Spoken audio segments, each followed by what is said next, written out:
শুধু দর্শক সবাইকে স্বাগত জানাচ্ছি ডয়েচে ওয়েলে বাংলার এই ফেসবুক লাইভে। আমি আছি বাংলাদেশ জাতীয়তাবাদী দল বিএনপির কেন্দ্রীয় কার্যালয় গুলশানের কার্যালয়, এবং সেখানে আমার সঙ্গে আছেন বিএনপির মহাসচিব মির্জা ফখরুল ইসলাম আলমগীর। আপনাকে স্বাগত।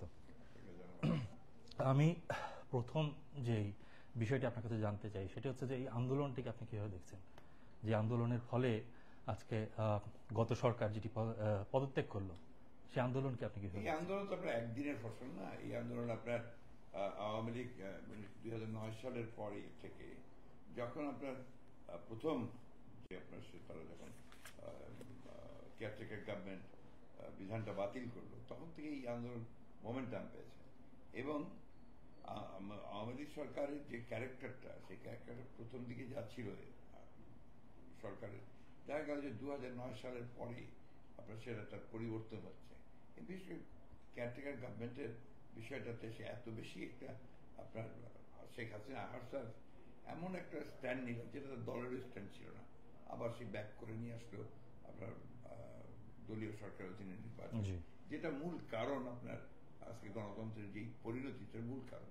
কারণ কেয়ারটেকার গভর্নমেন্ট আপনার সমস্ত দলগুলোই একমতই এটা করেছিল, and it was accepted by the people। 3টি ইলেকশন হয়েছে, অত ভালো হবে। That was the main reason. এই আন্দোলন আস্তে আস্তে হয়েছে। এরপরে আওয়ামী লীগের দুঃশাসন, দুর্নীতি ধীরে ধীরে ধীরে ধীরে এমন এক পর্যায়ে গিয়ে পৌঁছেছে। Politicisation of the administration, judiciary, আপনার মিডিয়া কন্ট্রোল, আপনার তার আইনগুলো, ডিজিটাল সিকিউরিটি অ্যাক্ট থেকে শুরু করে সবগুলো মিলিয়ে গোটা দেশকে, জাতিকে, বিশেষ করে ইয়াং জেনারেশনকে বিক্ষুব্ধ করেছে। সর্বশেষ যে আপনার অর্থনৈতিক সমস্যাগুলো দেখা দিয়েছিল, আপনার হাজার হাজার কোটি টাকা পাচার, ব্যাংকের দুর্নীতি, এরপরে আপনার ইনফ্লেশন, জিনিসপত্রের দাম আকাশচুম্বী হয়ে যাচ্ছিল, and there was no control. Mega প্রজেক্টের নাম করে মেগা দুর্নীতি, ফলে এটা তৈরি হয়ে গেছিল। সর্বশেষ ছাত্ররা যেটা তাদের কোটা আন্দোলন নিয়ে শুরু করেছিল, বৈষম্য বিরোধী আন্দোলন থেকে শুরু করেছে, এটাকে আওয়ামী লীগ এত মিসহ্যান্ডেল করেছে। তাদের অহংকার এবং প্রতিশোধের এই চিন্তাগুলো থেকে তার ছাত্রদেরকে একেবারে প্রথমেই অস্বীকার করতে গিয়েছে।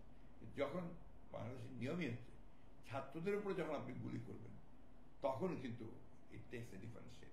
আপনি খেয়াল করে দেখেন এই আন্দোলনে প্রথম দিকে এটা শুধু ঢাকা বিশ্ববিদ্যালয়ে কেন্দ্রীভূত ছিল। এরপরে গভর্নমেন্টের একটা ভুল হ্যান্ডলিংয়ের কারণে এটা সারা দেশে ছড়িয়ে পড়েছে।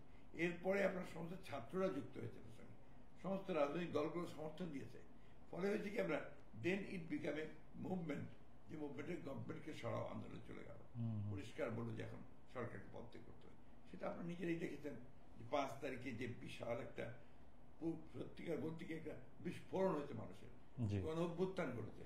সেটাকে আমি সেভাবেই দেখি যে আপনার এটা একটা অত্যন্ত আপনার জনপ্রিয় এবং জনগণের দীর্ঘকালের তাদের যে ক্ষোভ, তাই বহিঃপ্রকাশ। আচ্ছা, মানে একটা বিষয় আমরা দেখেছি যে যখন 5 তারিখে সাবেক প্রধানমন্ত্রী শেখ হাসিনা পদত্যাগ করলেন, তারপরে হচ্ছে তার পরদিনই আমরা যেটি দেখেছি যে বিএনপি বিজয় মিছিল করেছে।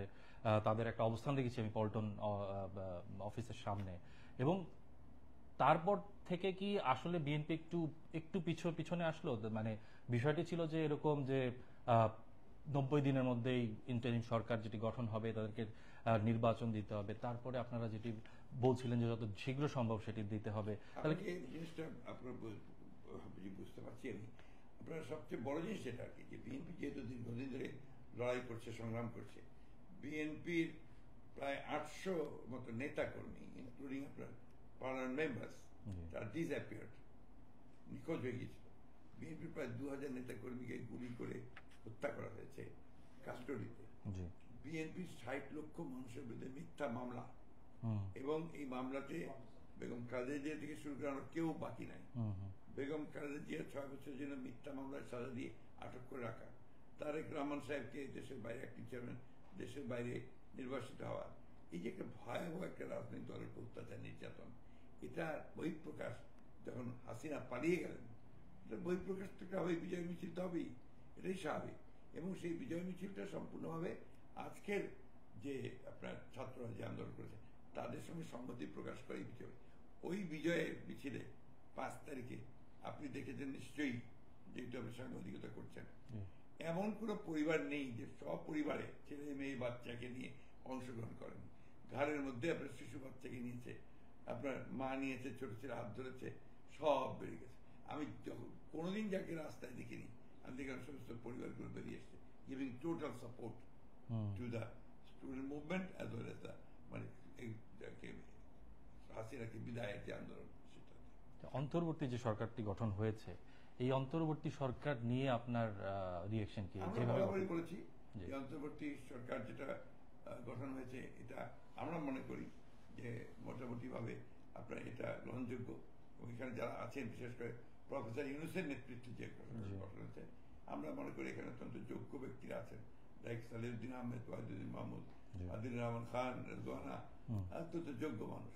সুতরাং এরা আন্তরিক, এরা আপনার দেশপ্রেমিক, এরা অবশ্যই এই কাটিয়ে উঠতে পারবে। কাটিয়ে উঠে তারা বিপ্লবের পরে একটা সাময়িকভাবে একটা সমস্যা তৈরি হয়, সেই সমস্যাগুলোকে এরা হ্যান্ডেল করছে দ্রুত। এখন বিএনপি ঠিক এখন কি করছে? বিএনপি কাজ করছে, রাজনীতি করছে। বিএনপি এই সমর্থন করছে সরকারকে, এবং তাকে আন্দোলন নির্বাচনের জন্য তারা যেন প্রস্তুতি নিতে পারে তার জন্য যৌক্তিক সময় দিচ্ছে। বিএনপি অন্যান্য দলগুলোর সঙ্গে কথা বলছে, রাজনীতি করছে বিএনপি। তো মানে আপনি কথা বলছিলেন যে জনাব তারেক রহমানের বিষয়ে, তিনি কবে দেশে আসবেন, এই প্রশ্নটি অনেকেই করছেন। যখনই আইনগতভাবে তিনি আসতে পারবেন, তিনি চলে আসবেন, কেন আসতে পারবেন না? ওনার মামলাগুলোর বিষয়ে আইনগতভাবে আমরা চেষ্টা করেছি, আইনগতভাবে তার মামলা তো ফেক, মিথ্যা মামলা সমস্তগুলি। সেখানে তাকে নিয়ে আপনাদের এত মাথা ব্যথা কেন আমি বুঝি না।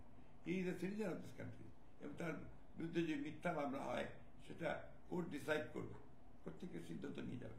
এই যে আপনার একটা ধারণা, প্রিকনসিভ নোশন, কিছু ক্যাম্পেইন চালানো হয় যে তারেক রহমান সাহেব এই করছে, এই করছে, প্রমাণ তো কেউ করতে পারে না। এটা ঠিক না। ব্যাপার হচ্ছে যে রাজনীতিতে final decision maker is the people, জনগণ। সেটা একমাত্র নির্বাচনের মাধ্যমেই আসে। সেই নির্বাচনেই আমরা ফেয়ার চাই, সেই নির্বাচনটাই আমরা একটা নির্দলীয় সরকারের অধীনে সময় মতো চাই। জি, নির্বাচনের বিষয়ে আসবো, তার আগে আমি একটু জিজ্ঞেস করতে চাই যে চেয়ারপারসন বেগম খালেদা জিয়া, তার শরীরের কি অবস্থা এখন? উনি অত্যন্ত অসুস্থ, এখনো she is not fit to fly. আর আমরা ইতিমধ্যে আমাদের যোগাযোগ করছি, উনি যেখানে যেতে চাচ্ছেন সেখানকার সঙ্গে যোগাযোগ হয়ে গেছে। আমরা তাকে কিভাবে নেব, এই 18 ঘন্টা 20 ঘন্টার ফ্লাইট তিনি নিতে পারবেন কিনা, অথবা অ্যাম্বুলেন্স, এগুলো আমরা চেষ্টা করছি। আচ্ছা, এটা কি খুব শিগগিরই হবে? কবে হতে পারে? যত দ্রুত সম্ভব, স্পেসিফিক ডেট বলতে পারবো না আপনাকে, এটা একটা যত দ্রুত সম্ভব। আচ্ছা, মানে একটু যদি মানে আমি রাজনৈতিক জায়গা থেকে একটু যদি আসি, যে আপনাদের জোটের কি অবস্থা, এবং জামায়াত ইসলামীর সঙ্গে কি আপনাদের কোনো? আমাদের তো জোট নাই, কিন্তু মানে সাবেক হ্যাঁ, আগের যে জোট ছিল ভেঙে গেছে। যুগপৎ আন্দোলন আমরা করছি এই সরকারের বিরুদ্ধে, আওয়ামী লীগ সরকারের বিরুদ্ধে আমরা করেছিলাম, সেটাই ছিল আমাদের যুগপৎ আন্দোলন। আমাদের সঙ্গে যারা ছিলেন তারা আছেন, তারা এখন কাজ করছেন তাদের মতো করে। যুগপৎ আন্দোলন যখন আমরা একসাথে ঘোষণা দিব এই পরে, এখন তো হাসিনার পতন হয়েছে, আমাদের প্রাথমিক বিজয় অর্জন হয়েছে। এখন বাকিটা আমরা নির্বাচনের সময় আসবে, যখন আমরা একসাথে থাকবো কি থাকবো না সেটা পরের ব্যাপার। একটা মানে ইন্টারেস্টিং প্রসঙ্গ, আমি জানি না এই প্রশ্ন আপনাকে করেছি কিনা, সেটি হচ্ছে যে আমরা সম্প্রতি দেখেছি যখন শেখ হাসিনা তিনি চলে গেলেন, তারপরে হচ্ছে তার যে ছেলে সজীব ওয়াজেদ জয়, তিনি বিভিন্ন জায়গায় বক্তব্য দিয়েছেন, বিভিন্ন পত্র পত্রিকায় করেছেন, এবং সেখানে খুব ইন্টারেস্টিংলি তিনি বিএনপির কথাও বলেছেন, এবং চেয়ারপারসন বেগম খালেদা জিয়া তিনি বক্তব্য দিয়েছেন, তিনি সেটাকে এক রকমের পজিটিভ জায়গা থেকে উনি সেটা দেখতে চেয়েছেন। মানে প্রশ্নটা হলো, জানি না এটা মানে কতটা যৌক্তিক, মানে আপনার মানে কোনো ধরনের যোগাযোগের চেষ্টা সেখান থেকে, বা কোনো রকমের কোনো মানে একটা জায়গা তৈরি করার কোনো চেষ্টা হয়েছে কিনা? বাংলাদেশের একটা মিডিয়ার একটা সমস্যা আছে, গুজব, এটাকে তারা খুব পছন্দ করে, যে লাভ মেকিং স্টোরিজ, সেটার মধ্যে কোনো গুরুত্ব আছে কিনা সেটা পরে দেখে, সত্যতা আছে কিনা। এটা হয় আপনার জার্নালিজম, এটা হয়, এবং জার্নালিজম মিথ্যা কথা না বললে ওটা জার্নালিজমই হয় না। এটা বড় বড় বই আছে এটার উপরে, যে ওয়েন মিডিয়া সেজ লাইজ, এগুলো হয়, আছে। আমি এটাকে নিয়ে কিন্তু এতটুকু মানে বলি না, প্রশ্ন করি না। তারপর হচ্ছে যে ওয়াজেদ জয় সাহেব যেটা বলেছেন, আমি খুব খুশি হতাম। এই উপরোধটা আমাদের 15 বছর আগে থেকে হতো, আরো আগে থেকে যদি ওনারা এখানে গণতন্ত্রের ব্যাপারটাকে প্রাধান্য দিয়ে বিরোধী দলকে গুরুত্ব দিয়ে যদি ওনারা একটা গণতান্ত্রিক পরিবেশ সৃষ্টি করতে সাহায্য করতেন, ওনারা উল্টোটা করেছেন। ওনারা একদম পরিসরকে বন্ধ করে দিয়ে, স্পেস একেবারে ক্লোজ করে দিয়ে ওনারা এক নায়কতন্ত্র, আপনার যে যেটাকে আজকাল বলছে কর্তৃত্ববাদী পলিটিক্স এবং একটা ফ্যাসিবাদী পলিটিক্স চাপিয়ে দেওয়ার চেষ্টা করেছেন। এখন ওনারা আগে সেটা প্র্যাকটিস করুক, গণতন্ত্রের প্র্যাকটিস করুক, তারপরে যেন মনে করেন যে ওনারা ফিরে আসার জন্য জনগণ তাদেরকে গ্রহণ করবে, আমরা একটা রাজনৈতিক দল হিসেবে তো সেখানে কোনো আপত্তি করবো না। আচ্ছা, মানে এইবার হচ্ছে নির্বাচন প্রসঙ্গে ফিরে আসি। আপনি বললেন যে এই সরকার একটি গ্রহণযোগ্য নির্বাচন করুক, সেটি আপনারা চান। মানে সেটার জন্য ধরেন রাজনৈতিক দল হিসেবে আপনারা এই অন্তর্বর্তী সরকারকে কতটা সময় দিতে চান? এটা ডিপেন্ড করে যে তারা কত দ্রুততার সঙ্গে সেই আপনার ক্ষেত্রটা তৈরি করতে পারছে। এটা মাত্র 7-8 দিন হয়েছে তাদের, এখনই এই প্রশ্ন আসার সুযোগ নেই। আচ্ছা, না মানে আমি এই জন্য বলছি, মানে জাস্ট বোঝার জন্য, সেটি হচ্ছে যে অনেকে এটা বলা মুশকিল আপনার এই মধ্যে। আমাদের তো আমরা দ্রুততম সময় চাই, আর্লিয়েস্ট, কিন্তু সেটা থেকে পরিবেশ তৈরি করতে হবে। তো এখন তো গভর্নমেন্টের মাত্র 7-8 দিন তৈরি হয়েছে, ওনারা নিজেরাই সেট না বসছেন, জানবেন, চেষ্টা করবেন কোথায় কি সমস্যা আছে, ফেয়ার ফ্রি করতে হলে, আপনার নিউট্রাল করতে হলে কাকে কাকে কোথায় বসাতে হবে, কি করতে হবে, দে উইল ডিসাইড। আমাদের সেই কনফিডেন্সটা আছে। আচ্ছা, এবং সেটার জন্য যদি ধরেন মানে 3 মাস তো অন্য বিষয়, 3 মাস একটা সাংবিধানিক জায়গা, কিন্তু সেটা 6 মাস হতে পারে, 1 বছর। সুনির্দিষ্ট ভাবে এই মুহূর্তে কোনো সময়ের কথা বলতে পারবো না, এই জন্য যে আমরা গভর্নমেন্টকে তো দেখছি। 2 নম্বর হচ্ছে যে আপনার আবার এটাও আমরা মনে করব যে একটা অনির্দিষ্ট কালের জন্য এই সরকারে থাকার তো কোনো কনস্টিটিউশনাল রাইটও নেই। সুতরাং তাদেরকে যত দ্রুত সম্ভব নির্বাচনের ক্ষেত্র তৈরি করে নির্বাচন দিতে হবে। আমি যত বিশ্বাস করি তাই করবে। জি, আপনি কনস্টিটিউশনের কথা বলছিলেন, এই কারণে আমি এই প্রসঙ্গটা একটু তুলি। সেটা হচ্ছে যে আপনি দীর্ঘ মানে লম্বা সময়ের একজন পার্লামেন্টারিয়ান, আপনি বাংলাদেশের রাজনীতিতে মানে আপনি বর্ষিয়ান একজন রাজনীতিবিদ। বিষয়টা হচ্ছে যে মানে এই যে বর্তমান যে অন্তর্বর্তী সরকার, একটা আলোচনা হচ্ছে যে একটা রাষ্ট্র কাঠামোর একটা পরিবর্তন, অথবা অ্যাটলিস্ট ইনস্টিটিউশনগুলোতে বা কিংবা কিছু জায়গায় পরিবর্তন, নানান রকমের আলোচনা হচ্ছে। কোনো স্পেসিফিক আলোচনা বা স্পেসিফিক ঘোষণা আমরা সরকার থেকে এখনো সেভাবে পাইনি। এমনি কথা হচ্ছে, আলোচনা হচ্ছে, বিভিন্ন ফোরামে হচ্ছে। সেই জায়গা থেকে প্রশ্ন আপনার কাছে যে মানে যদি সাংবিধানিক পরিবর্তন লাগে, এমন কোন পরিবর্তন সেটা চান, সেটা কি পরিবেশ বা সেটা কি সুযোগ আছে কি না, যে বর্তমান যে আইনি কাঠামো? সাংবিধানিক পরিবর্তন তো কোনো আপনার অনির্বাচিত সরকারের পক্ষে করা সমীচীন নয়, 1। 2 নম্বর হচ্ছে যে আপনার আমাদেরও 31 দফা আমরা দিয়েছি, আপনারা জানেন। সেই 31 দফার মধ্যে আমাদের সংবিধান পরিবর্তনের কথা সুস্পষ্ট বলা আছে।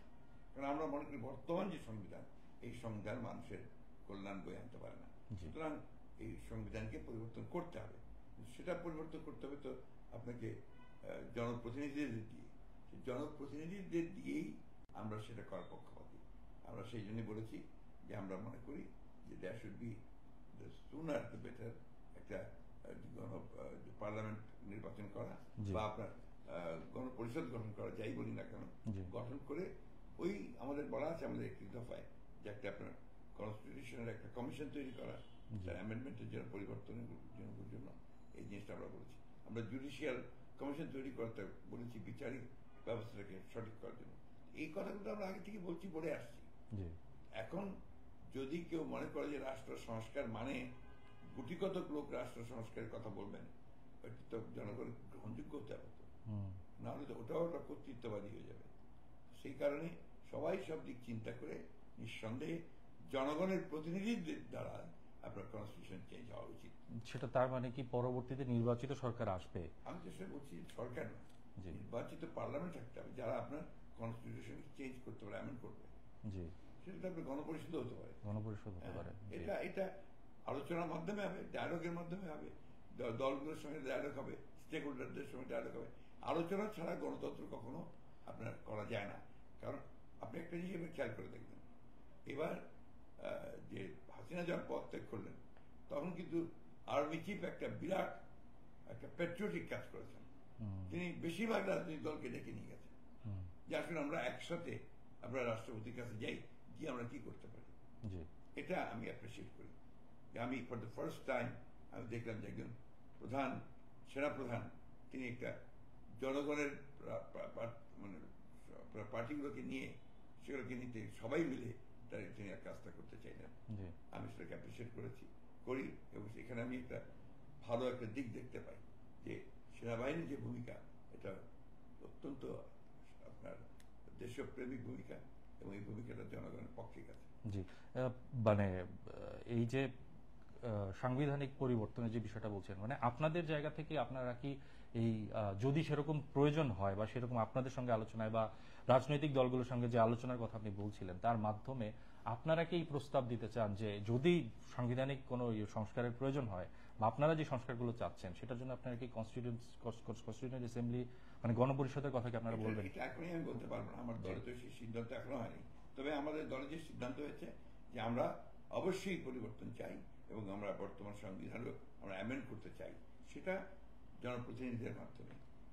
সেটার একমাত্র পথ হচ্ছে যদি অ্যাসেম্বলি হয়। হ্যাঁ, একটা ইলেকশন হতে হবে।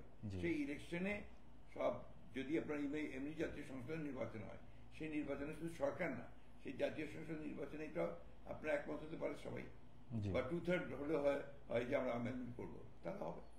আচ্ছা আচ্ছা, মানে সেটা গণপরিষদ হোক বা পরবর্তী সরকার, এটা জনপ্রতিনিধি নির্বাচনের মাধ্যমেই হতে হবে সেটা আপনাদের অবস্থান। আমাদের না, মানে এটা আপনার সংবিধানের অবস্থান, দেশের অবস্থান, সরকারের অবস্থান। জি হ্যাঁ, আসছি মানে যেটা আমার কলিগও বলছেন সেই প্রশ্নে আসছিলাম যে বাংলাদেশে এখন যেটি আমরা দেখছি যে এই যে শিক্ষার্থীদের যে এই আন্দোলন যেটি তারা শুরু করেছে কোটা সংস্কার আন্দোলন দিয়ে, তার পরবর্তীতে যেটি আসলে এই এক দফা আন্দোলনে গেল এবং সেইখান থেকে যেটি আমরা দেখলাম যে এই সরকারের পতন, সব সরকার সেখানে জি এই এক দফা আন্দোলন কিন্তু আমরা শেষের দিকে লাস্ট 2 ইয়ার্স আমরা শুরু করেছি এবং যে কারণে আমি জেলে গেছি বহুবার। এই এক দফা আন্দোলন আপনার মনে আছে যে আমরা 10ই ডিসেম্বরের যে একটা প্রমাণ ছিল, দ্যাট ওয়াজ ইন 1922 22 সালে। এর মানে আগে 3 দিন আগে আমি অ্যারেস্ট হয়েছি। এরপরে আমরা 28 আগস্ট যে প্রমাণ করেছি আমাদের সব সিনিয়র লিডার অ্যারেস্ট হয়ে গেছে। আমরা 3-4বার ওই এক দফা আন্দোলন করেছি। সুতরাং এই এক দফা আন্দোলন পরিণত হয়েছে যখন আপনার হাসিনা সব অস্বীকার করেছে, কিছুই দেবে না, জনগণ ওই আন্দোলন তো চলে এসেছে এক দফা, সেভাবেই এটাকে এক দফা আন্দোলনে চলে গেছে। জি, মানে এই জায়গায় আসলে এই যে এখন যে শিক্ষার্থীদের তাদের জায়গা থেকে একটা আলোচনা হচ্ছে যেটা আমরা শুনতে পাচ্ছি যে তারা একটি রাজনৈতিক দল বা এরকম কোন একটা প্ল্যাটফর্ম তারা করতে হয়তো চাইতে পারেন, যদিও আমরা সরাসরি আমাদেরকেই বলেন, আমরা গতকাল পত্রিকায় দেখেছি কোথাও কোথাও এটা নিয়ে নিউজ হয়েছে। তো বিষয়টা হচ্ছে যে মানে এই যে নতুনদের যদি এই এরকম দল হয়, এই বিষয়টা আপনারা কিভাবে দেখছেন? যে কোনো মানুষের বাংলাদেশে রাজনীতি করার অধিকার আছে, সংগঠন করার অধিকার আছে, নির্বাচন করার অধিকার আছে। এই নিয়ে আমাদের তো ওয়েলকামই জানাই, স্বাগত জানাই। কারণ এটা গণতন্ত্রের যে ব্যাপারটা, মাল্টি পার্টি সিস্টেম, আপনার এটা তো শত ফুল ফুটতে দিতে হবে, সেখানে তো আমরা অবশ্যই স্বাগত জানাবো। তো সেই মানে এইখানে আমরা তাদের যে সমর্থন দেখেছি বা তাদের এই আন্দোলনের মধ্য দিয়ে বা যেটি আমরা দেখেছি যে পরবর্তীতে মানে যেই এটার যে ফসল এসেছে, তারা যেটি অনেকে তারা বলছেন যে তাদের একটা বড় সমর্থন আছে এবং সেই জায়গা থেকে সেটা কি যেটা আমাদের যে ট্রেডিশনাল আমাদের যে বড় দলগুলো আওয়ামী লীগ, বিএনপি, এখন মানে আওয়ামী লীগ যেহেতু পতন হয়েছেই, তো যেটি হচ্ছে যে মানে এই দলগুলো কি এক ধরনের চ্যালেঞ্জের মুখে পড়বে কিনা? দেখুন, আমরা রাজনৈতিক দল করি, আমরা আজকের দল করি না। আমরা আমাদের জন্ম হচ্ছে 79-এ, অনেক চড়াই উতরাই পার হয়ে আমরা আজকে জায়গায় এসেছি। আর সমর্থন যদি আপনার কথা বলেন, নির্বাচন ছাড়া জাজ করা মুশকিল। রাস্তায়ও আমরা আপনার বহুবার প্রদর্শন করেছি এই রিসেন্টলি, ওটা নিয়ে আমি কোনো তর্কে যেতে চাই না। তারপর হচ্ছে যে ছাত্ররা যদি রাজনৈতিক দল করতে চায়, এটা তাদের অধিকার আছে, করতে পারে অবশ্যই। আমরা আমাদের দল করেছি, আমাদের বহু আগে থেকে আমাদের প্রশ্ন দেওয়া আছে। আমরা 31 দফা দাবি রাষ্ট্র পরিবর্তন সংস্কারের আমরা দিয়েছি। ওটা নিয়ে আমরা আপনার আমাদের জায়গায় আমরা আছি।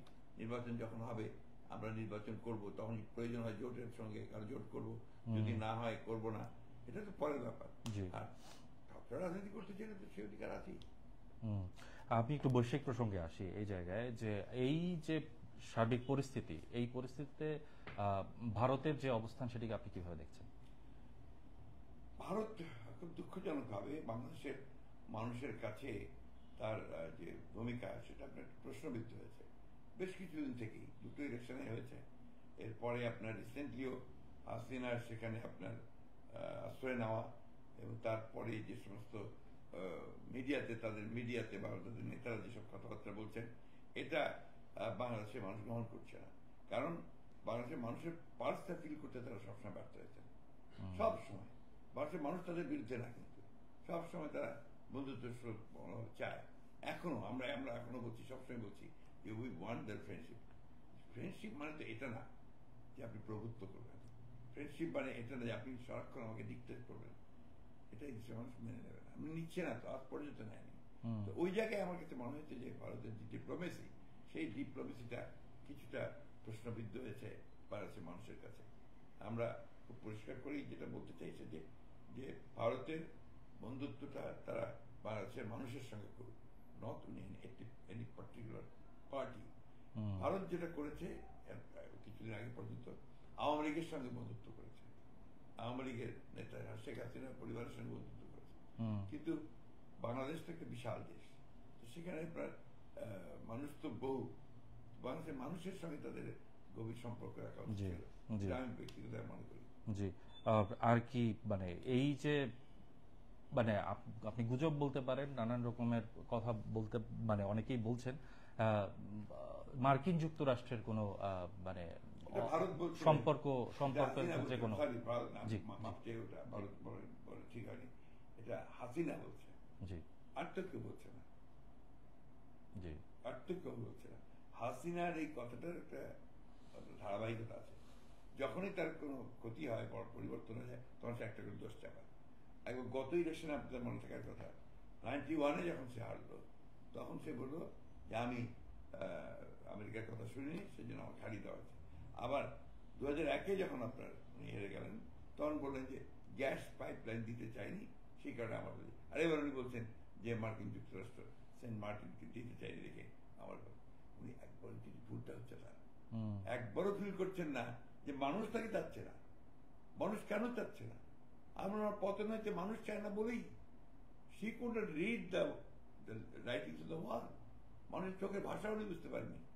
পলিটিক্সের ওই জায়গাটা হচ্ছে সবচেয়ে আসল। এটা আমাদের দেশের মতো থার্ড ওয়ার্ল্ড কান্ট্রিগুলোতে এই ভুলগুলো অনেকেই করে বলেই তাদের পতন হয়। এই জিনিসটা মানুষকে বুঝতে হবে, নেতাদেরকে, যে মানুষ কতক্ষণ পর্যন্ত আমাকে চাচ্ছে, কতক্ষণ পর্যন্ত আমাকে চাচ্ছে না। এটা তো ডেমোক্রেটিক। গায়ের জোরে যদি উপোস থাকতে চায়, তার পরিণতি এইটাই হয়। বন্দুক দিয়ে আর সেই পুলিশগুলো গেল কোথায়? সেই রাষ্ট্র গেল কোথায়? কোন সেভার দাঁড়িয়ে থাকবে চুপচাপ। তো এই জিনিসটা বোঝেন না ওনারা। এত লক্ষ লক্ষ মানুষ কেন বেরিয়ে আসলো রাস্তায়? সারা দেশে কোটি মানুষ রাস্তায় বেরিয়ে আসলো কেন? Because she was at that time not wanted by the people. জি। বাংলাদেশের অন্য কোনো কনস্পিরেসি চিন্তা করলে তো ভুল করা হবে। আচ্ছা, বাংলাদেশের এখন মানে আমি একদম শেষ দিকে চলে এসেছি, মানে বাংলাদেশের রাজনৈতিক ভবিষ্যৎ কি দেখছেন, মানে এই জায়গা থেকে? আমি ব্রাইট দেখছি, আমি তো খুব আশাবাদী, বিশেষ করে তরুণদের রাজনীতি অংশগ্রহণ নিয়ে আমি কিন্তু খুব আশাবাদী। আমি আমার বক্তৃতায় সবসময় বলতাম পতন হবে না যতক্ষণ পর্যন্ত তরুণরা জেগে না উঠবে। আপনি খেয়াল করে দেখবেন আমার বক্তৃতাতে সবসময় বলছি জাগো। আমি নজরুল ইসলামের কবিতার কথা বলেছি, আমি সুকান্তের কথা বলেছি, রবীন্দ্রনাথের কথা বলেছি, যে তরুণদেরকে জাগতে হবে। সেই তরুণরা জেগে উঠেছে বলেই পরিবর্তন হয়েছে। আমি অত্যন্ত আশাবাদী, আমাদের তরুণরা যে পারে সেটা প্রমাণ করেছে, এবং যেহেতু দেশ রাজনীতি সম্পর্কে তারা চিন্তা করছে, এটা আমার জন্য অত্যন্ত আশাব্যঞ্জক। ধন্যবাদ আপনাকে আমাদের সঙ্গে যোগ দেওয়ার জন্য ডয়চে ওয়েলের আলোচনায়। ধন্যবাদ আপনাকেও। আমি শুধু একটা অনুরোধ আমার থাকবে, সব আপনার কাছে, আপনার মধ্যে সকলের কাছে, যে বাংলাদেশে পরিবর্তনটাকে পজিটিভ হিসেবে সবাই যেন নেয়। ইটস এ রিয়েল চেঞ্জ, ইতিবাচক হিসেবে নিয়ে আমরা যে পরিবর্তনকে সমর্থন দিই, তাহলেই বাংলাদেশের ভবিষ্যৎ আরো ভালো হবে। ধন্যবাদ আপনাকে। দর্শক আপনাদেরও ধন্যবাদ ডয়চে ভেলের এই আলোচনায় যোগ দেওয়ার জন্য। আমরা পরবর্তীতে আবার অন্যান্য লাইভ নিয়ে আপনাদের সঙ্গে আসবো।